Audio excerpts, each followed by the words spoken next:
By all means, marry. If you get a good wife, you'll become happy. If you get a bad one, you'll become a philosopher. Socrates. Being asked whether it was better to marry or not, he replied, "Whichever you do, you will repent it." Jane Austen எழுதுன pride and prejudice அப்படிங்கிற நாவலுடைய summation பார்க்க போகிறோம். அதுக்கு முன்னாடி நம்ம சேனலை subscribe பண்ணிடுங்க. மறக்காமல் பக்கத்தில் இருக்கிற பெல் ஐக்கானை கிளிக் பண்ணுங்கள். அப்போ தான் நான் போடுற நிறைய வீடியோஸோட நோட்டிஃபிகேஷன் உங்களுக்கு வரும். இந்த பிரைட் அண்ட் ப்ரெஜுடிஸ் அப்படிங்கிறது ஒரு ரொமான்டிக் நாவல்.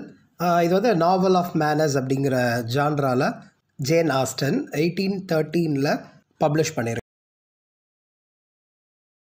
ஹேயோ படி எல்லாம் எப்படி இருக்கீங்க? இன்றைக்கி நம்ம பார்க்க போகிற படம்னா 2005 ரிலீஸ் ஆன ப்ரைட் அண்ட் ப்ரெஜுடைஸ். இது வந்து ஒரு நாவலை பேஸ் பண்ணி எடுத்த ஒரு ரொமான்டிக் ட்ராமா. இந்த படத்தில் நிறைய கேரக்டர்ஸ் இருக்கிறனால எல்லாமே இங்கே சொல்ல முடியாது. ஆக்சுவலி அப்படி சொல்லிட்டேன்னா இன்ட்ரோவே ரொம்ப பெருசாக இருக்கும். ஸோ அதனால் படத்துக்குள்ளே போகும்போது நாங்கள் அங்கே அந்த கேரக்டர்ஸை நேம் சொல்லுவேன். நீங்கள் எல்லாம் மெமரைஸ் பண்ணிக்கிங்க. அப்போ தான் இந்த படத்துக்குள்ளே ஒரு நாள் இன்வால்வ் ஆகி பார்க்க முடியும். அண்ட் நம்ம சேனலுக்கு புதுசாக வந்திருக்கீங்கன்னா லைக் பண்ணிடுங்க, சப்ஸ்கிரைப் பண்ணி பக்கத்துக்கு அந்த பெல் ஐக்கானை கிளிக் பண்ணி ஆலில் போட்டுக்கோங்க. அப்போ தான் நாங்கள் போகிற எல்லா வீடியோ உங்களுக்கு உடனே நோட்டிஃபிகேஷனாக வரும். உங்கள் ஃப்ரெண்ட்ஸ்க்கெல்லாம் ஷேர் பண்ணிடுங்க. சரி வாங்க, let's get into the video.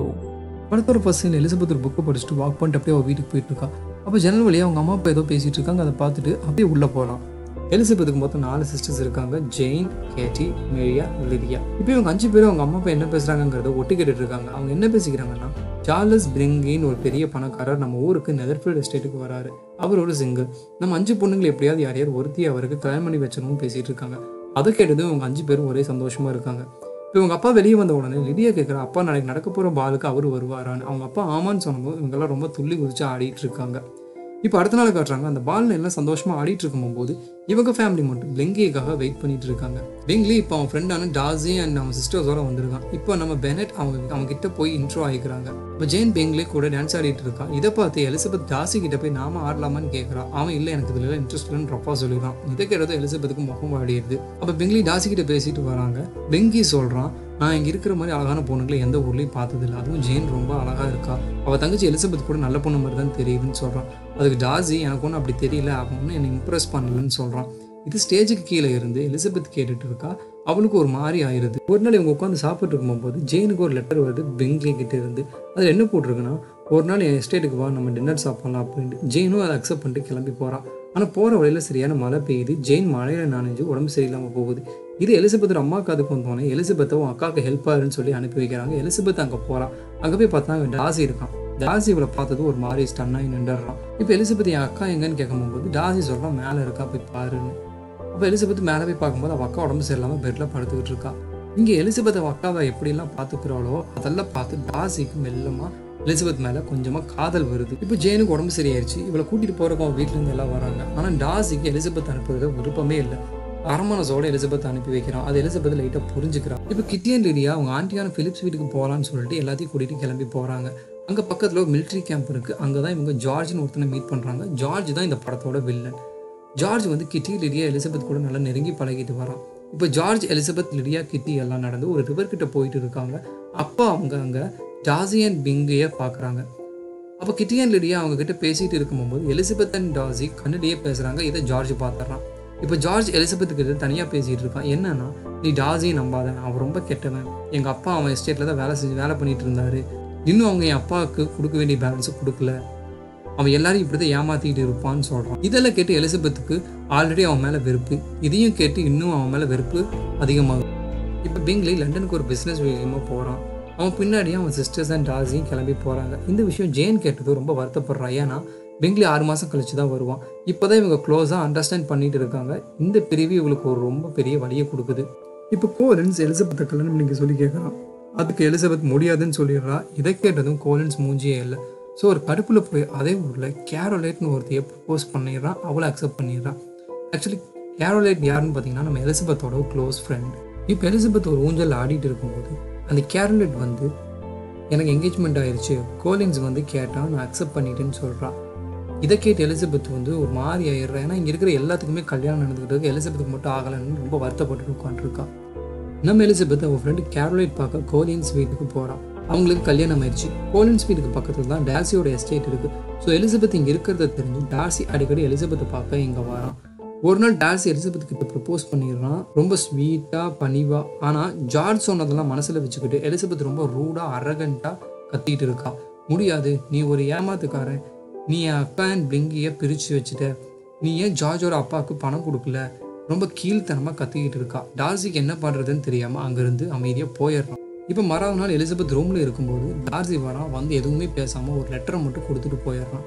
அந்த லெட்டரில் என்ன எழுதியிருக்குன்னா, நாங்கள் ஒன்றும் ஜார்ஜை ஏமாத்தலை, ஜார்ஜோட அப்பா இறந்ததுக்கு பிறகு நாங்கள் ஜார்ஜுக்கு 3000 பவுண்ட்ஸ் பணம் கொடுத்தோம். ஆனால் அந்த காசில் நம்ம சூதாடி ஃபுல்லாக செலவு பண்ணிட்டு திரும்பவும் வந்து பணம் கேட்டான். நான் தர முடியாதுன்னு சொல்லிட்டேன். அதுக்கு அவன் என்ன பண்ணான்னா, என் தங்கச்சி ஜார்ஜியானாவை செடியூஸ் பண்ணிட்டு ஊரை விட்டு ஓடி போகலான்னு இருந்தான். இது தெரிஞ்சு நான் அவனை பிடிச்சிட்டேன். இதனால தான் அவனுக்கு என்னை இப்படி பிடிக்காம என்னை பற்றி தப்பாக சொல்லிட்டு இருக்கான். இன்னொரு விஷயம், பிளிங்கியை நான் தான் லண்டனுக்கு அனுப்புகிறேன். ஏன்னா உன் அக்கா இப்படி பழகிறது சரியில்லை. பிளிங்கியோட சிஸ்டர்ஸ் இதை பிடிக்கல. உன் அக்கா இதை உணரணும்னு சொல்லி தான் பிரித்து வச்சுருந்தேன். ஆனால் நான் ஏதாச்சும் தப்பு பண்ணியிருந்தேன்னா மன்னிச்சிரு அப்படின்னு எழுதியிருக்கு. இதெல்லாம் படித்ததும் எலிசபெத்துக்கு ரொம்ப ஒரு மாதிரி ஆயிடுச்சு. ஐயோ, அக்செப்ட் பண்ணலையே நம்ம இவ்வளோ நல்லவனை போய் நம்ம தப்பாக நினச்சிட்டோமே, அவன் போய் சொல்லிட்டாங்க எனக்கு அப்படின்னு சொல்லிட்டு ரொம்ப வருத்தப்பட்டு இருக்கா எலிசபெத். அடுத்த நாள் எலிசபெத் அவங்க ஆன்டி அண்ட் அங்கிள் வெளியே கூட்டிகிட்டு போகிறாங்க. போகிற வழியில் ஒரு இடத்துல ஸ்டே பண்ணுறாங்க. அது டார்சியோட பிளேஸ்ன்னு தெரிஞ்சதும் எலிசபெத் யோசிக்கிறாங்க ஸ்டே பண்ண. அப்போ அங்கே வேலை செய்கிறவங்க டார்சி இல்லை, அவர் வர்றதுக்கு 2 நாள் ஆகும்னு சொன்னதும் எலிசபெத் அந்த இடத்த சுற்றி பார்த்துக்கிட்டு இருக்கான். டார்சி இங்கே சடனாக வந்துடுறான். இது எலிசபெத்துக்கு தெரிஞ்சதும் அவன் பயப்படுறான். டார்சி திட்ட போகிறான், கோவமாக பேச போகிறான்னு சொல்லி ரொம்ப யோசிச்சுக்கிட்டு இருக்கான். ஆனால் டார்சி வந்து ரொம்ப காமாக அமைதியாக வெல்கம் பண்ணிட்டு பேசிகிட்டு இருக்காங்க. அப்போ எலிசபெத் டார்சி கிட்ட கேட்குறான், நான் உன் தங்கச்சியை பார்க்கலாமான்னு. இப்போ ஜார்ஜியோ பியானோ வாசிச்சுக்கிட்டு இருக்கா. எலிசபெத் பார்த்ததும் அவன் என் அண்ணன் உங்களை பற்றி நிறைய சொல்லியிருக்கான், நீங்கள் ஃப்ரெண்ட்ஸ் ஆகிட்டீங்கன்னு நினைக்கிறேன் அவள் தங்கச்சி சொல்கிறான். இப்போ நைட்டெல்லாம் டின்னர் சாப்பிட போகிறாங்க. அப்போ எலிசபெத்துக்கு ஒரு லெட்டர் தராங்க. அதை பார்த்ததும் டார்சி அவன் ஆன்டி அங்கிள் கிட்ட பேசிகிட்டு இருக்கா. லிடியா எலிசபெத்தோட லாஸ்ட் சிஸ்டர் அந்த ஜார்ஜ் கூட ஓடி போயிட்டான். ரொம்ப அழுது சொல்லிட்டு இருக்கா. இப்போ இங்கிறது எல்லாம் கிளம்பி அவங்க ஊருக்கு போகிறாங்க. அங்கே எல்லாரும் இவங்களை தேடிட்டு இருக்காங்க. அப்போ அவங்க அப்பா ஒரு லெட்டர் கொண்டு வராரு. அதில் என்ன இருக்குன்னா, நான் கல்யாணம் பண்ணிக்க ரெடி, ஆனால் எனக்கு ஒரு 1000 பவுண்ட்ஸ் பணம் வேணும், அது கிடச்சா நான் இவளை கல்யாணம் பண்ணிக்கிறேன்னு சொல்லிட்டு ஜார்ஜ் ஒரு லெட்டர் போட்டு இவங்கெல்லாம் எப்படி நம்ம 1000 பவுண்ட்ஸ் பணம் ரெடி பண்ணுறதுன்னு கேட்டுட்டு இருக்கும்போது அவங்க அப்பா சொல்கிறாரு, இல்லை உங்கள் அங்கிள் அந்த பணத்தை கொடுத்துட்டாரு, அதை நான் அவங்ககிட்ட கொடுத்துட்டேன் அப்படின்னு சொல்லணும். இவங்கெல்லாம் கொஞ்சம் ஓகேன்னு காம் ஆகிறாங்க. இப்போ லிடியா அண்ட் ஜார்ஜ் இவங்க வீட்டுக்கு வராங்க. லிடியா ரொம்ப சந்தோஷமாக நான் கல்யாணம் பண்ணியிருக்கேன்னு சொல்லிட்டு மோதிரத்தில் காமிச்சு இவங்க ஒரு சந்தோஷமாக பேசிகிட்டு இருக்காங்க. இங்கே சாப்பிட்டு முடிச்சுட்டு இவங்களும் கிளம்பி அப்படி போகிறாங்க. இவங்களும் சந்தோஷமாக அவங்கள வழி அனுப்பி வைக்கிறாங்க. வீட்டில எல்லாம் நார்மலாக இருக்கும்போது பிங்லியும் டார்சியும் வராங்க. இவங்க வர்றதை பார்த்ததும் அறக்க பறக்க எல்லாமே வீட்டுக்கு சுத்தமாக க்ளீன் பண்ணிட்டு அமைதியாக எதுவுமே தெரியாத மாதிரி ஜாலியாக அவங்க 5 பேர் உட்காந்துருக்காங்க. வந்துட்டு பிளிங்கி என்ன சொல்கிறாங்கன்னா, நான் ஒரு வேலை விஷயமா வந்தேன், அப்படியே உங்களை பார்த்துட்டு போகலான்னு தான் வந்தோம். இவங்க அம்மா கேட்குறாங்க, லாஸ்ட் டைம் நீங்கள் வரும்போது டின்னர் சாப்பிட்ற மாதிரி வரேன்னு சொன்னீங்க, இப்போ பறக்க கிளம்புறேங்கிறீங்களே அப்படின்னு ஒன்று. பிளிங்கி சொல்கிறான், இல்லை நான் நெக்ஸ்ட் டைம் வந்து கண்டிப்பாக சாப்பிட்றேன்னு சொல்லிட்டு அப்படி கிளம்பி வெளியே போகிறாங்க. ஆக்சுவலி அவங்க வெளியே போய் என்ன பண்ணிருக்காங்கன்னா, பிளிங்கி அண்ட் டார்சி பிளிங்கி வந்து ஜெயனை எப்படி ப்ரொப்போஸ் பண்ணுறதுன்னு சொல்லிட்டு டார்சி கிட்ட சொல்லி புலம்பி தள்ளிட்டு இருக்கு. இப்போ திருப்பி வீட்டுக்குள்ளே பிளிங்கியை மட்டும் வரான். வந்துட்டு அவங்கெல்லாம் நின்றுட்டு இருக்கும்போது நான் ஜெயன் கிட்ட தனியாக பேசணும்னு சொன்னோன்னே இவங்கெல்லாம் வெளியே போய் கதவை பூட்டிடுறாங்க. அந்த பிளிங்கி முட்டையை போட்டுட்டு, நான் உன்னை ரொம்ப மிஸ் பண்ணேன், நான் லண்டனுக்கு போனது தப்பு தான், அது உங்ககிட்ட சொல்லாமல் போனது ரொம்ப தப்பு தான், நீ இல்லாமல் என்னால் இருக்க முடியும்னு சொல்லிட்டு முட்டி போட்டு ப்ரொப்போஸ் பண்ண உடனே ஜெயனுக்கும் ரொம்ப அழுக வந்துடுது. ரொம்ப அழுதுகிட்டு இருக்கான். அப்போ கதவை திறந்து எல்லாரும் உள்ளே வந்து இதை நாங்கள் எக்ஸ்பெக்டே பண்ணல அப்படின்னு சொல்லிட்டு எல்லாருமே ரொம்ப சந்தோஷமாக பேசிகிட்டு இருக்காங்க. இங்கே எலிசபெத் வந்து அப்படி வெளியே உட்காந்து அழுதுகிட்டு இருக்கா. ஏன்னா இவளுக்கும் கல்யாணம் ஆயிடுச்சு, அவளுக்கு மட்டும் யாரும் கிடைக்கலன்னு சொல்லி. இப்போ எலிசபெத்துக்கு எல்லா உண்மையும் தெரிஞ்சிச்சு. ஒரு நாள் எலிசபெத் தோட்டத்தில் நின்றுட்டு இருக்கும்போது டார்சி வரான். வந்து எலிசபெத்துக்கிட்ட எல்லாமே கேட்குறான். எலிசபெத்தும் எல்லாமே சொல்கிறான், நீ காசு கொடுத்தது வந்து எனக்காக தான் நல்லாவே தெரியும், என் தங்கச்சி நல்லா இருக்கணும்னு சொன்னேன், ஜார்ஜ் உனக்கு பிடிக்காமே நீ அவனுக்கு காசு கொடுத்துருக்கனான்னு எனக்காக நல்லாவே தெரிஞ்சுக்கிட்டேன், இந்த அளவுக்கு நீ லவ் பண்ணுறியா அப்படின்னு எலிசபெத் வந்து டார்சி கிட்டே கேட்க. அப்போ டார்சி, இதெல்லாம் நீ புரிஞ்சுக்கிட்டாலே போதும், நான் உன்னை அவ்வளோ லவ் பண்ணுறேன்னு சொல்லிட்டு ரொம்ப உருகி அவன் காதலை சொல்கிறான். எலிசபெத்தும் அதை அக்செப்ட் பண்ணுறான். இதோடு இந்த படம் எங்கே முடியுது காய்ஸ். இது வந்து ஒரு சூப்பரான ஒரு லவ் ஸ்டோரி. ஆக்சுவலி இந்த படம் வந்து ஒரு 2-2.5 மணி நேரம் வரும். முடிஞ்ச அளவுக்கு நான் ஷார்ட்டாகவே சொன்னேன், ஏன்னா ரொம்ப லென்த்தாக கொண்டு போனால் போர் அடிச்சிருக்குன்னு சொல்லி தான் மெயினான இம்பார்ட்டன்ட் மட்டும் சொன்னேன். Okay guys, bye bye.